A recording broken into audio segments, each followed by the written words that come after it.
Est-ce que vous savez que le 1er juin, au Vietnam, nous fêtons la Journée internationale des droits de l'enfant? Ou on peut dire en raccourci la Journée de l'enfance. En vietnamien, cette journée s'appelle Ngày Tết Thiếu Nhi. Ngày, souvenez-vous, c'est le jour. Tết, c'est un peu comme le Tết, vous savez, le nouvel an. C'est le même mot. Et Thiếu Nhi qui veut dire enfant. Et donc, juste pour la petite histoire, il y a 2 dates en fait pour cette journée de l'enfance en fonction des endroits du monde. C'est soit le 20 novembre et au Vietnam, c'est le 1er juin. L'histoire de cette journée est un peu triste en fait parce que c'était lié à la Seconde Guerre mondiale avec les fascistes qui ont exterminé, tué beaucoup d'enfants.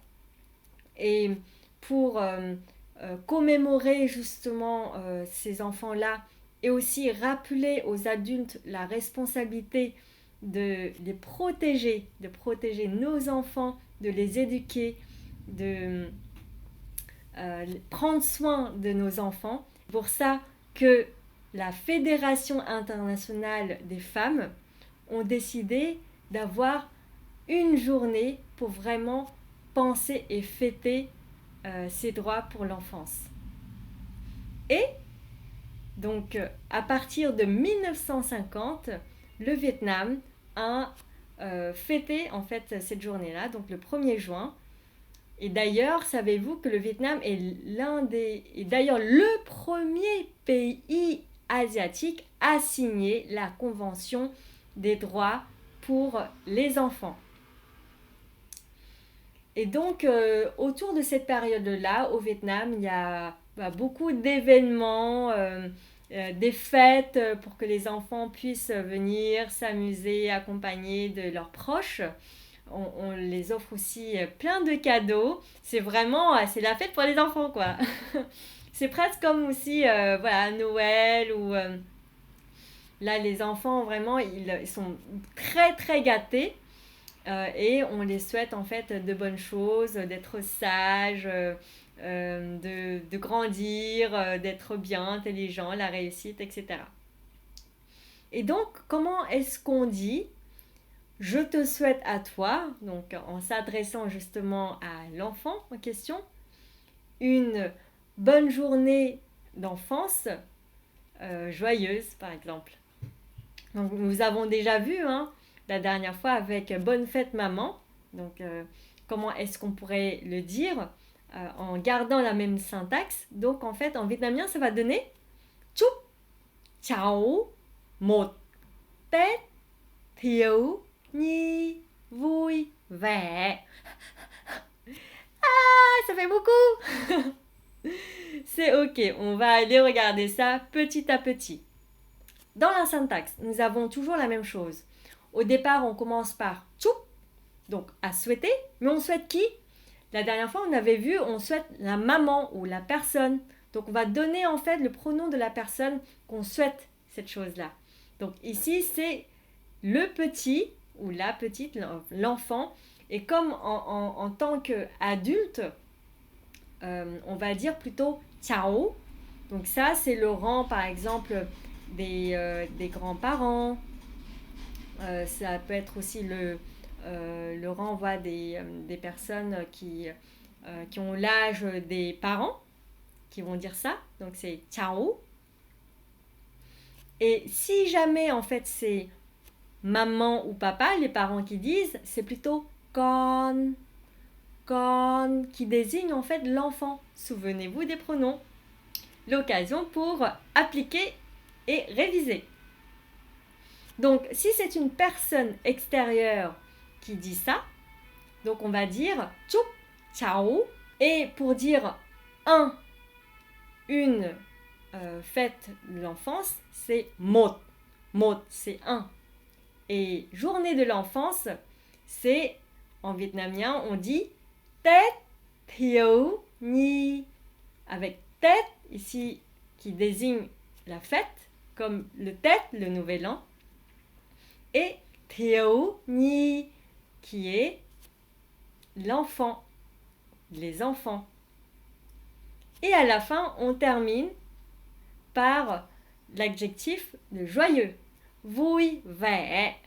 Donc vraiment, mot à mot, ça fait souhaiter, toi, petit enfant, un ou une fête enfance joyeuse. Voilà. Donc nous allons rentrer dans la prononciation. Choup, ciao, ça nous l'avons déjà vu. Les deux sont des accents qui montent. Mot, nous l'avons déjà vu, qui veut dire un, avec l'accent comme le point, mot.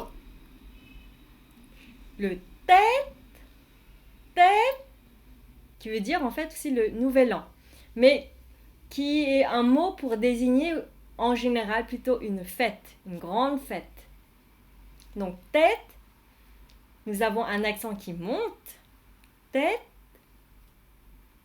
Tu prends la tête? Faut pas se prendre la tête. Tête. Le E avec le chapeau. Et le T se prononce et, comme presque le mot être, mais sans le R. Et. Et l'accent qui monte. Et l'ensemble fait tête, tête.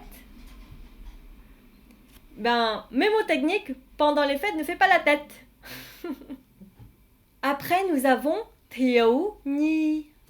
Thiếu Nhi, où l'ensemble désigne les enfants. Ou l'enfant. Alors, dans la prononciation, nous avons le premier mot, Thiếu, qui a un accent qui monte. Thiếu. Le TH, souvenez-vous, T, T, T. Sentez bien l'air qui sort. T. I, E avec le chapeau et U se prononce IEU. C'est comme le I, le E et le OU. Et c'est normal parce que le I en vietnamien c'est I. Le E avec l'accent, le chapeau en haut ça fait E. Et le U en vietnamien se prononce OU. Donc ça fait IEU. IEU. Il est où? Il est où? Il est où? IEU. Très vite ça fait IEU. IEU. Comme dans le je t'aime. Dans la prononciation. IEU. Et avec l'accent qui monte, l'ensemble fait Thiếu, Thiếu, Thiếu. Vous voyez, je fais bien le ralenti. Et le deuxième mot, nous avons le mot Nhi, Nhi. Un accent neutre. Le NH se prononce Gne. Gne, gne, gne, gne, gne, gne, gne, ni, avec le i, donc ça fait ni, ni. L'ensemble donne Thiếu, ni, Thiếu, ni. Pour dire une fête de l'enfance, c'est Một Tết Thiếu Nhi. Et si on a envie d'ajouter aussi la journée, on peut dire Một Ngày Tết Thiếu Nhi. Une journée, Một Ngày. Mais bon, ne nous compliquons pas les choses. Avec Một Tết Thiếu Nhi, ça va très bien. Et on ajoute à la fin le mot joyeux, l'adjectif joyeux qui est Vui vẻ.